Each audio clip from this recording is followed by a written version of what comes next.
Hello everyone, welcome to the world of stories. और आ गया वापस से मैं आप लोगों के सामने एक और नया रियल इंसिडेंट लेकर। एडवेंचर एडवेंचर का हमारे लाइफ में बहुत इंपॉर्टेंट रोल है।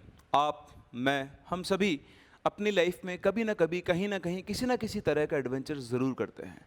चाहे वो स्काई डाइविंग हो, चाहे वो स्कूबा डाइविंग हो, चाहे वो किसी और तरह का एडवेंचरस स्पोर्ट हो।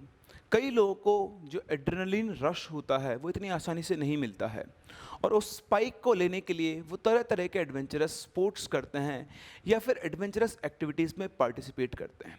यहीं पर एक और ग्रुप ऑफ पीपल होता है जो कि मोस्टली बिलोंग करता है 15 से लेकर 28-29 ईयर्स की एज तक। जिन लोगों का एड्रेनलिन रश जो होता है वो होता है पैरानॉर्मल एंटिटीज़ से इंटरैक्ट करने में। कुछ लोग जानबूझ करके ऐसी जगह पर जाते हैं जहाँ पर पैरानॉर्मल एंटिटीज़ रहती हैं। कई लोगों को ये एक्सपीरियंस नहीं होती है। जैसे मैं आपसे हमेशा कहता आया हूँ, हर कोई इनसे इंटरैक्ट नहीं कर सकता और ये हर किसी से इंटरैक्ट नहीं कर सकती। लेकिन जिन लोगों से ये एंटिटीज़ इंटरैक्ट कर लेती हैं किसी भी तरीके से, कई बार कुछ लोग बच जाते हैं, जैसा आपने पुरानी कई स्टोरीज़ के अंदर देखा है। लेकिन कई लोगों की लाइफ में या तो बहुत बड़ा कोई नाइटमेयर हो जाता है या फिर उनकी लाइफ ही रुइन हो जाती है। कुछ ऐसा ही हुआ हमारी आज की स्टोरी में, जहाँ पर 3 दोस्तों ने सिर्फ एड्रेनलिन रश के लिए प्लान किया एक कब्रिस्तान को एक्सप्लोर करने का। क्या हुआ उनके साथ, सुनते हैं अपनी स्टोरी के अंदर, जिसका नाम है the graveyard trip. The story credit goes to Dheeraj. सबसे पहले, अगर आपको ये कहानी पसंद आती है तो इसे लाइक ज़रूर करें, शेयर ज़रूर करें, सपोर्ट करें हमें एक्सपैंड करने में अपनी रीच को। उसी के साथ साथ अगर आप इस चैनल पे नए हैं तो चैनल को सब्सक्राइब करना बिल्कुल ना भूलें। अगर आपके पास भी ऐसा कोई रियल इंसिडेंट है या फिर कोई भी स्टोरी या इंसिडेंट है जो कि वर्थ शेयरिंग है, तो आप मेरे साथ शेयर कर सकते हैं इन 3 हैंडल्स के ऊपर। फर्स्ट, मेरी Gmail ID which is princeofchemistry22@gmail.com पर। उसके अलावा मुझे आप मेरे पर्सनल इंस्टा हैंडल पे भी फॉलो कर सकते हैं विच इज़ princeMNIT1987, या फिर आप हमारे official page Prince Singh story teller के ऊपर भी अपनी स्टोरीज़ को शेयर कर सकते हैं। तो बढ़ते हैं आज की कहानी पर। आज की जो कहानी है वो है 3 दोस्तों की, जिनका नाम है धीरज, अशरफ एंड कुमार। ये तीनों कोयम्बटूर के एक स्कूल में एक साथ पढ़ा करते थे। 2006 के अंदर तीनों ने 12th पास की थी। तो उनका जो स्कूल था उसके जस्ट पास में एक बहुत बड़ा कब्रिस्तान था, ग्रेवयार्ड, जिसके बारे में लोग कहा करते थे कि ये हॉन्टेड है। कई स्टूडेंट्स ने वहाँ पर ऐसी चीज़ें आसपास गुजरते हुए ऐसा एक्सपीरियंस किया था। इवन अशरफ, कुमार, इन लोगों ने भी जब भी कभी रात को ये उसके आसपास से गुजरते थे तो उन्हें एक अलग ही स्पूकी सी फीलिंग आती थी और एक ठंड का एहसास होता था। आई थिंक ये सब साइकोलॉजिकल था, क्योंकि जब आप किसी जगह के बारे में सुन लेते हो इतना कुछ, तो उसके आसपास से गुजरते टाइम आपको ये सारी फीलिंग्स आती ही आती हैं। शायद ऐसा ही कुछ उनके साथ भी था और यही उनके दिमाग में भी था। खैर, 2006 में 12th पास करने के बाद तीनों दोस्त अपने अपने प्रोफेशंस के लिए, अपने कोर्सेज करने के लिए, उसके बाद ही हो गए लाइफ में सेटल। कई सालों बाद जब ये तीनों वापस मिले तो कुमार के घर पे तीनों दोस्त पार्टी कर रहे थे। मिले थे, बहुत टाइम के बाद डिस्कशन चल रहा था, स्कूल की बात शुरू हुई। स्कूल की बात शुरू होते होते ही आप सोचे, आपकी जब स्कूल की बचपन की बातें शुरू होगी, अगर आपके स्कूल के पास में एक ऐसा एलिमेंट है जो कि हॉन्टेड था तो उसकी बात क्यों नहीं होगी। तो वहीं से बात शुरू हुई ग्रेवयार्ड की। तभी धीरज को आइडिया आया, उसको एक एड्रेनलिन स्पाइक चाहिए था। उसने बोला, यार चलना वो कब्रिस्तान घूम के आते हैं। तो अशरफ और कुमार ने जैसे उसकी बात सुनी तो अशरफ इस आइडिया के बिल्कुल अगेंस्ट था। बोले, नहीं, मैं कब्रिस्तान से नहीं जाऊंगा, तुम भी मत जाओ, कोई मतलब नहीं है जगाने का। उधर कुमार न्यूट्रल था, चलोगे तो भाई चल लूँगा, अदरवाइज़ कोई दिक्कत नहीं है। तो एनी हाउ धीरज ने कन्विंस किया अशरफ को और कुमार को। बोला, देख, हम लोगों ने बचपन से सुना है कि वो कब्रिस्तान जो है वो हॉन्टेड है। आई थिंक इसके बाद हमें दोबारा मौका नहीं मिलेगा कि हम उसको एक्सप्लोर कर पाए, क्योंकि सभी लोग मैरिड थे, सबकी अपनी अपनी लाइफ है, सब लोग उसमें बिजी हो चुके थे। मुझे ऐसा लगता है कि हमें ये मौका नहीं छोड़ना चाहिए। हमें एटलीस्ट एक बार देखना तो चाहिए कि वाकई में वहाँ पर कुछ है या फिर सिर्फ रूमर्स हैं। तो धीरज की इन बातों से कन्विंस होकर अशरफ भी तैयार हो गया और तीनों दोस्त निकले ग्रेवयार्ड की तरफ रात के टाइम पर। ये जो ग्रेवयार्ड था एक स्क्वायर ग्रेवयार्ड था, जिसके 2 गेट थे, गेट नंबर 1 और गेट नंबर 2। क्योंकि ऐसी जगहों को एक्सप्लोर करने के लिए बहुत सारे लोग आते हैं, इसलिए इस ग्रेवयार्ड की बाउंड्री वॉल्स हुई थी और उसको गार्ड करता था। वहाँ पर एक गार्ड बिठा रखा था जो कि पूरी रात उसकी चौकीदारी किया करता था। मैं उस गार्ड की हिम्मत को भी सैल्यूट करता हूँ। बट ठीक है, पहले दिन, दूसरे दिन, तीसरे दिन डर लगता है, उसके बाद आदमी हैबिचुअल हो जाता है, यूज्ड टू हो जाता है। और कई लोगों को जॉब्स नहीं मिलती तो उन्हें ये काम भी करना पड़ता है। तो एक गार्ड वहाँ पर बैठा रहता था जो इंश्योर करता था कि कोई भी लोग इस कब्रिस्तान के अंदर आ नहीं रहे हैं। तो तीनों दोस्त अपनी बाइक से पहुँचे ग्रेवयार्ड पे। वहाँ पे उन्होंने अपनी बाइक पार्क की और सीधा गेट के पास पहुँचे जहाँ पर वो गार्ड बैठा हुआ था। जैसे गार्ड ने उनको देखा, वो खड़ा हो गया। उन्होंने गार्ड से बोला कि गार्ड भैया, हम लोगों को कब्रिस्तान के अंदर घूम के आना है। तो उनकी बात सुनते उसने स्ट्रिक्टली बोला, नहीं, इसके अंदर कोई नहीं जा सकता है, चुपचाप यहाँ से भाग जाओ। तीनों दोस्तों को लगा कि उनको आसानी से अंदर जाने देगा, बट उसने मना कर दिया। लेकिन पैसा पैसा, तो उन्होंने क्या किया, गार्ड को कन्विंस किया। उन्होंने गार्ड को 500 का एक नोट दिया और बोला कि हमें बस एक बार इस कब्रिस्तान के अंदर जाने दो, हम फटाफट से जल्दी जाके जल्दी वापस आ जाएंगे। गार्ड को लगा ठीक है, बैठे बैठे 500 रुपये कौन नहीं कमाना चाहता है। तो उसने बोला कि ठीक है, मैं तुमको 1 घंटा देता हूँ, 1 घंटे के अंदर अंदर तुम यहाँ से आ जाना। तो तीनों दोस्त बहुत ही खुश हुए कि चलो फाइनली ये मान गया है। लेकिन जैसे ही वो अंदर जाने वाले थे, जाने से पहले गार्ड ने उन्हें कहा, सुनो, तुम तीनों अंदर तो जा रहे हो, लेकिन ये ध्यान रखना, अगर तुम्हें पीछे से कोई आवाज़ दे तो मुड़कर बिल्कुल मत देखना। ये आवाज़ तुम्हारे किसी अजीज़ दोस्त की हो सकती है, तुम्हारी वाइफ की, या फिर तुम्हारी माँ की भी हो सकती है। ये आवाज़ तुम्हारी मदर टंग में भी हो सकती है।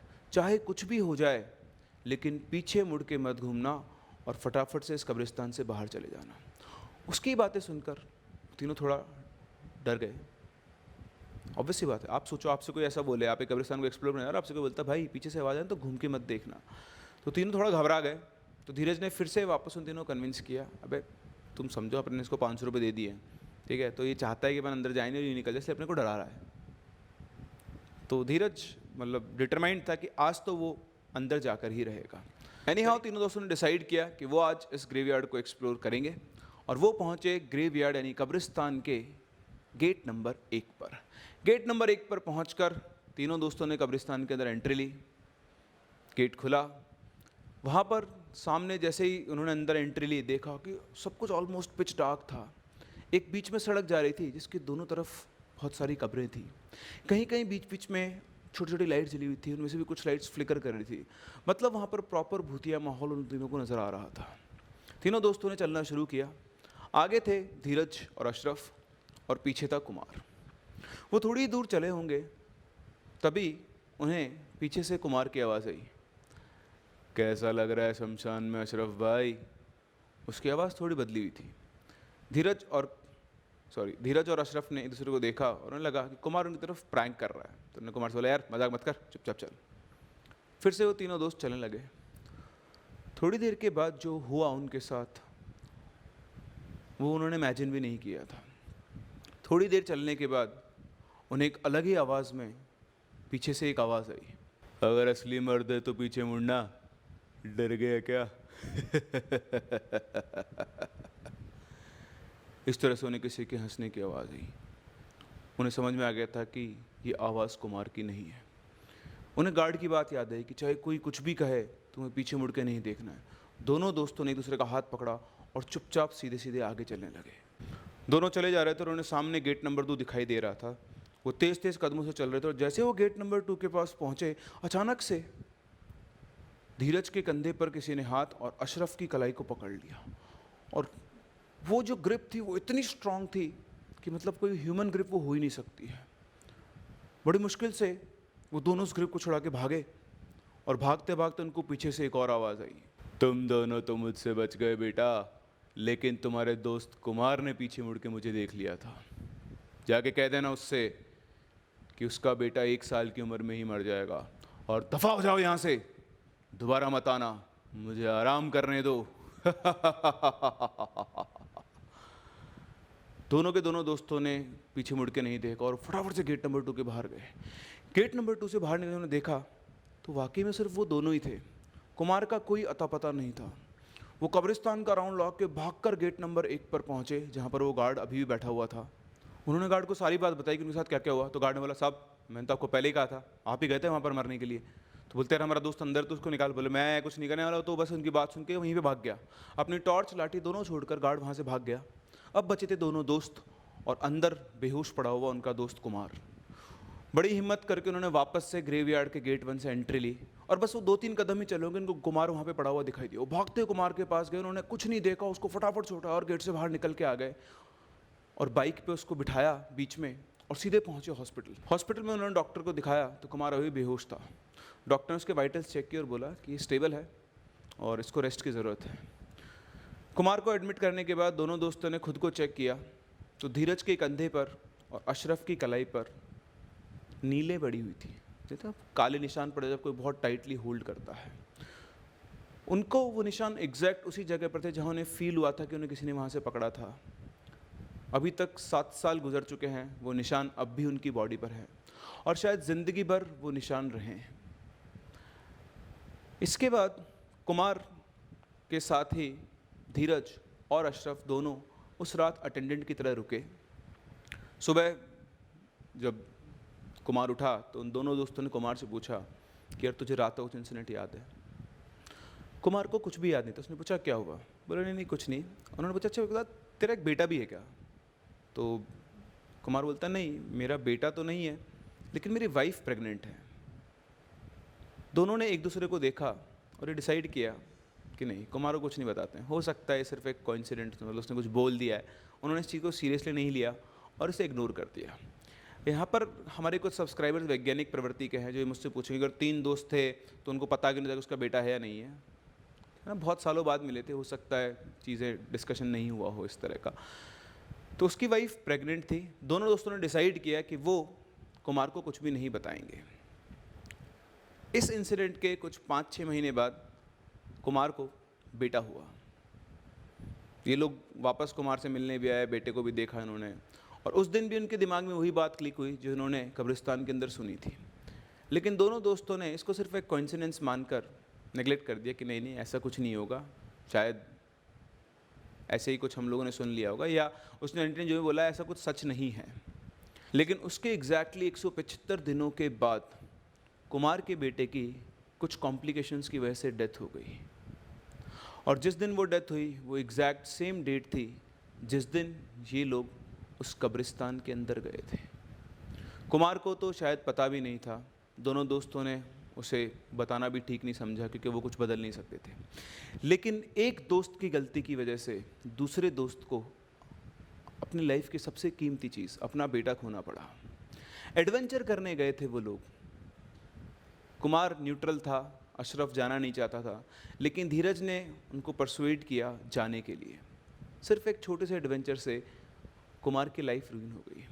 ये एक सबक था धीरज के लिए और धीरज ने अपनी जो स्टोरी शेयर की उसमें लास्ट में साफ साफ लिखा है कि आप भी अपने सब्सक्राइबर्स से और स्पेशली यंग सब्सक्राइबर्स से या जो रिसेंटली मैरिड या कुछ भी ऐसे लोग हैं उनसे कहा है कि आप इन चीज़ों के बारे में नहीं जानते हैं, इसलिए ऐसी जगहों को एक्सप्लोर ना करें। मैं समझ सकता हूँ कि आप लोगों के अंदर वो एडवेंचर वाली फीलिंग आती है ऐसी चीज़ों का नाम सुनकर देखकर, लेकिन यू डोंट नो कि आपका इंटरेक्शन किसके साथ हो रहा है। ऐसा नहीं है कि सभी स्पिरिट्स इविल भी होती हैं, कुछ अच्छी भी होती है जो मैंने पहले भी स्टोरीज में शेयर की और मैं आगे भी शेयर करता रहूँगा। लेकिन जिन चीज़ों को हम नहीं समझते हैं उन एरियाज़ को हम एक्सप्लोर नहीं करना चाहिए।